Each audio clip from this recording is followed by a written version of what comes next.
Hello, everyone. Thanks for tuning in. Today, I'm going to be discussing the D-9 or the Navamsha chart in Vedic astrology. So, this is one that I get a lot of questions about when people are asking when they find out that there's divisional charts. Probably because this is the most used or most considered divisional chart, and there's a few reasons for that. So, first off, the common answer you'll get for what the Navamsha chart is the marriage chart, and to some extent that is accurate, but it's not the complete picture. The reason why it is associated with marriage is because this is like the chart that shows where we're going to end up maturing, shows where we're going to end up becoming, who we grow into. Now, what happens with this chart is whenever we actually get married, this chart becomes activated. So that is one reason why it's people look at it and consider it a marriage chart, is because that is the chart that activates whenever the marriage actually happens. Okay, so you'll notice like two people could be in a relationship for a long time, they might know each other, and all of a sudden they actually get married, they put it on paper, and the dynamics can change. This is the Navamsha chart kicking in. There's going to be different shifts, different conjunctions coming into play. So what the Navamsha actually is, Navamsha means the fruit of the tree. So when we look at our different charts, if we think of our Rashi chart, our birth chart, as the seed that we start as, that's always going to be there. That base material that's in that seed, that's always going to be contained within whatever it grows into, okay? But the Navamsha chart is the fruit that we mature into. So you plant a seed, it grows into a tree, and it bears fruit. This is your D9 chart. This is the Navamsha. So a really good way to look at the Navamsha is actually like what we mature into. It's really going to activate, if not by marriage, it will start activating on its own about the age of 35 or 36. The reason for this is kind of the beginning of our second half of life, as well as this is when a lot of the planets like Saturn and things like that, they kind of start to let up in our life because we've been around long enough that hopefully we've been applying their lessons, so we can kind of feel the pressure of those planets lift. So the Navamsha chart is very good for gauging it where we're actually going to grow into. So say when you're assessing your birth chart, if you have an exalted planet, a debilitated planet, you want to see how that planet's actually going to perform. The birth chart will give you a lot of information, but the Navamsha chart is going to really show you the finer detail of how that planet's going to end up maturing. So many times people can actually have a debilitated planet in their birth chart. And if you were to only look at that one chart and make the assumption, oh, you have a debilitated, say it's a debilitated moon. There's a really good example here. So the moon becomes debilitated in the sign of Scorpio and in the fourth pada of the Vishaka nakshatra. Okay, so in the birth chart, if you were to have that moon, people could say, okay, debilitated moon. So you might struggle with mental illness or depression, or just having some, difficult experiences with emotions, with the mind that you have to go through early on in your life, right? Because this is your birth chart. But if you only ever looked at that, you could assume that that person's always going to have that struggle, right? Well, in Vedic astrology, if that moon was to fall into that pada, the fourth pada of Vishaka nakshatra in the sign of Scorpio, it will actually end up being in the sign of Cancer in the Navamsha chart. So it moves into its own sign. What does that tell you? Well, we can see a few things here. We can see that Scorpio is a water sign that it's a little bit more of a tumultuous water sign, right? But so this person will go through those experiences early in life. But then in the Navamsha chart, what's going to happen? The moon's still in a watery sign, but it's a less tumultuous sign. It means that person, because they've had these experiences, they've had these challenges, they then eventually develop a healthy sense of emotions, a healthy sense of self. The waters of their mind become more calm. They're still going to be a very emotionally based person in regards to the way their mind works, because it's still, it's the moon, so you got a watery planet, and they're in a watery sign both in the birth chart and in the Navamsha. But in that case, that moon is going to show that that person's mind is actually going to develop and mature very well as they get older. But you would miss that if you never considered the birth chart or never considered the Navamsha and you only looked at the birth chart. Okay. So we really want to use this to actually gauge how our planets are going to mature, how they're going to perform, especially in the second half of our life. Okay.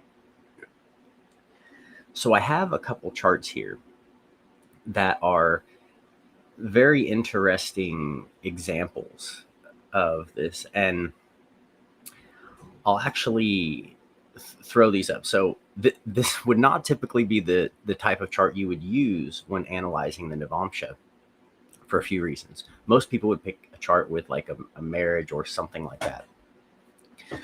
But this happens to be a chart that I had because I had done a previous episode on this guy, and both his birth chart and his Navamsha show some very eerie similarities, and to where you can kind of follow the path of the energy. And because he's such a well-known person, it'll be a very good example for people to learn from.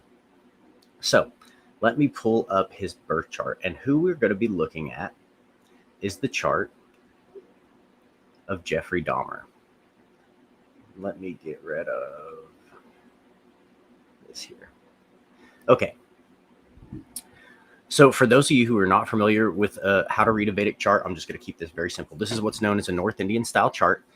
This top center box, this top center diamond where it says ASC, that's ascendant. It's what we call the Lagna, and it's Scorpio. Okay, so he's a Scorpio ascendant.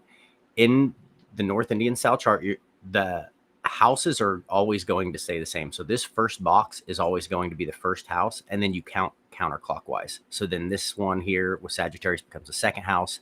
Capricorn would be the third, Aquarius would be the fourth, so on and so forth, right? Okay, so that's the basis of how to just quick, easy read a chart.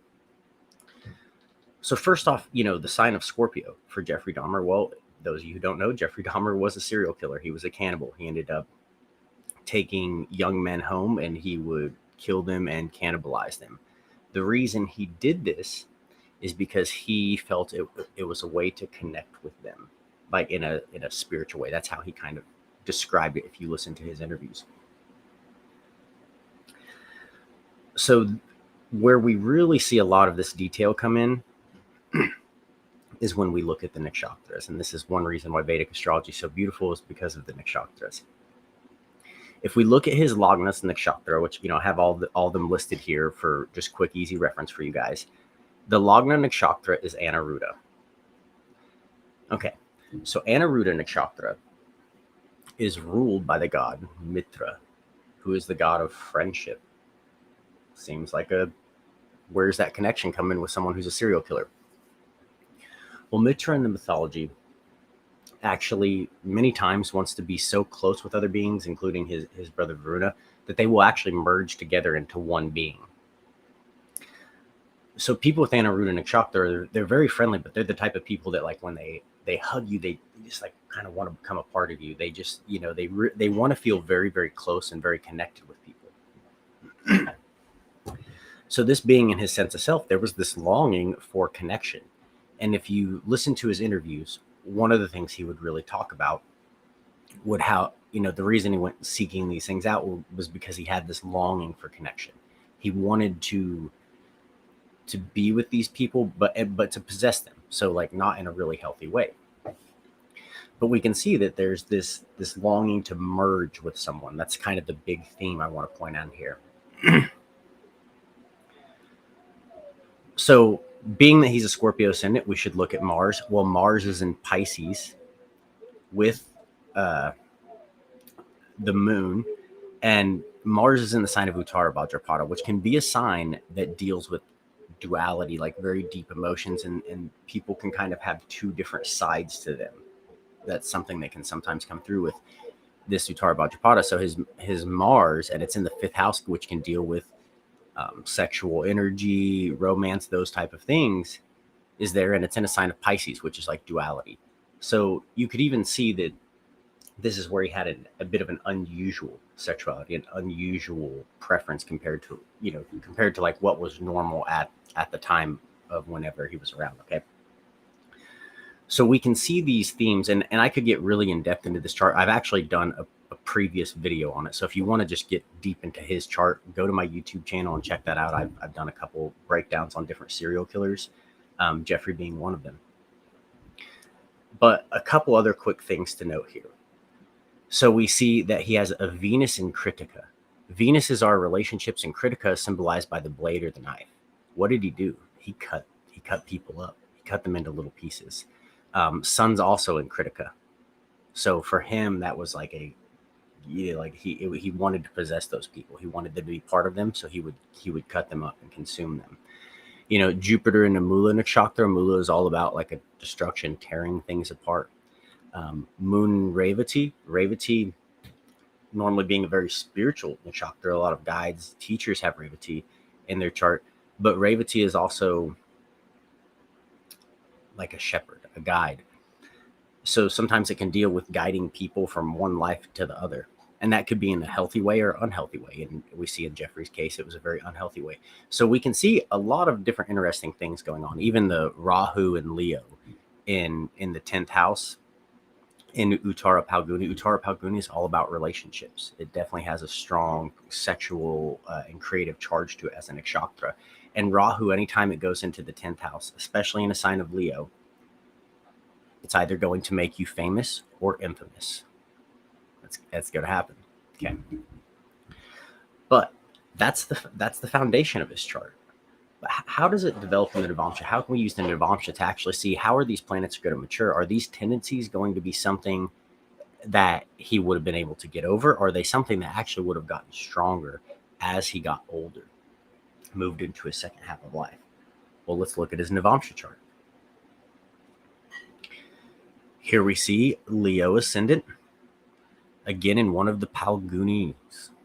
So Purva Palguni and Uttara Palguni, they're a nakshatra pair that go together, but they are all about contracts, people, relationships, sexual energy, these type of things. So this is still this need to have relationships in his life, just like with that Anuruddha nakshatra and the ascendant in the birth chart. This is going to show a very strong need to have relationships. This is going to be important for him, an overall theme in his life. Whether he goes about that in a healthy way or not is a different story. Moon and Sun, again, in Uttara Bhadrapada, so that nakshatra coming up again. Mercury in Kritika. So that Kritika nakshatra, that cutting, that wanting to do things like that again. But the biggest one I really want people to see here is his Mars and Saturn in the sign of Scorpio, in the 4th house in Anuruddha nakshatra. Why is this so important? Because we see the 4th house is the home. It's also heart space. It's the things we care about. Mars and Saturn. Mars can deal with aggression. It can deal with the body, the willpower, creative force, drive, these type of things. And Saturn can deal with boundaries, control, tying, stopping things from moving when it's functioning in an unhealthy way. So what happens when you have a Mars and Saturn and Anuruddha nakshatra in the 4th like this, and keep in mind, I'm not saying this if this happens in anybody else's chart, it doesn't necessarily mean they're going to play out exactly like his did. A chart is a combination of all the different variables together. But we see in Jeffrey's chart a lot of these variables were lining and stacking up, which is why it had the result it did. But Mars and Saturn and Anuruddha, what it's going to make him do, want to have that friendship of Anuruddha nakshatra, but he's going to be more dominating. He's going to be more controlling. On in the sign of Scorpio. So what would he do? He would find his victims, and his victims would be unusual people. We have this Scorpio energy here. So he would find young gay men, and then he would entice them home. He would get them intoxicated, and then he would end up attacking them, tying them up, and then eventually like cutting them up and consuming them, with his mindset being, this person is becoming a part of me. This is that Anuruddha nakshatra. This is Mitra again. So when we see in his birth chart, that was his Lagna, that was his ascendant. It was a very important part of his personality. But then in Navamsha, what happened with that? He became a more reclusive person as he got older. He hid away himself from the world because the 4th house represents midnight. the home, the things that are hidden away that we can't see. So you can show that path of Anaruta from the first house to the fourth. He brings his sense of self inward. He starts hiding himself more. He starts hiding his desires or that need to connect with people. He becomes more secretive about it. These type of things can be seen. And there's a lot more I could get into with his chart there, but that was just a quick example that I feel like is a very good example of seeing how something can actually mature in a chart, seeing how actually something can develop and grow. So in his case, with that energy of Anaruta, instead of ever developing it or working with it in a healthy way, developing healthy friendships, healthy relationships with people, being close to people is just fine. You just got to do it the right way, right? But instead of developing that, we can see in his chart that Nakshatra actually came out with a more dominating energy in the Navamsha. And that became harder for him to control. It became harder for him to deal with. Now, keep in mind, I'm not a doom and gloom astrologer. I don't think just because you have a certain place that you're doomed to commit a certain act or something like that. No, we have a choice. But these were the type of things that he was feeling and that he was dealing with. And they were very internal things because it's going on in the fourth house of his Navamsha. And they were things that he felt like he had to hide from the world. So because of that, he became more and more repressed and eventually then ended up having to act those out in a very unhealthy way. So that's just a quick example of some of the ways that we can actually use the Navamsha chart. So let me check the chat to see if we have any questions here. Cody, this is great. I'm glad you're enjoying it. Alpha. Okay, so Alpha, I don't just immediately take charts to do because it's Vedic astrology is a very in-depth thing. Okay, so we don't. I don't just like to look at something immediately and then make immediate judgments. The process of actually properly evaluating a chart, which is the way I like to do it, I want to actually do that in a way that gives you the best result. And that means looking at the chart holistically. So I do actually offer consultations. All my consultations happen to be 50% off, and I will grab you a link here for those.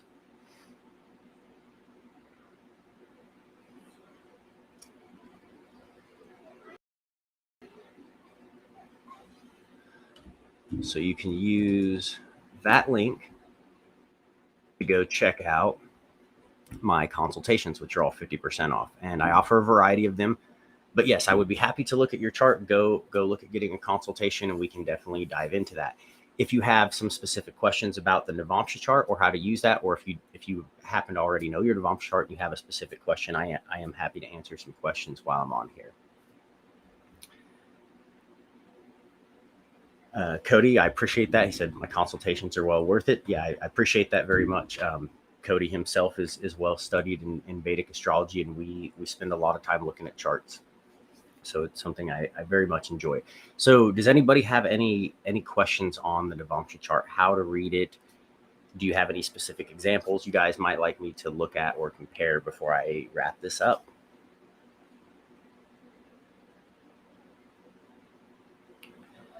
And one more thing, for those of you who have not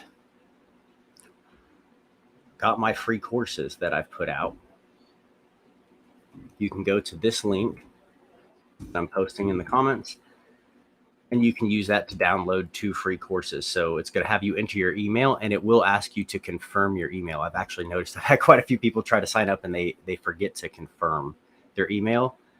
That's something you kind of have to do for legal reasons. So you opt in, you consent to the email being sent, and then once it has that consent from you, it'll send you the email with the free downloads to get. So if you want to start learning Vedic astrology, how to read charts yourself, how to actually apply all of this knowledge in your life in a practical way, that's the place you're going to want to start. I really laid those 2 courses out as the foundational knowledge and understanding you need to be able to actually properly start practicing Vedic astrology.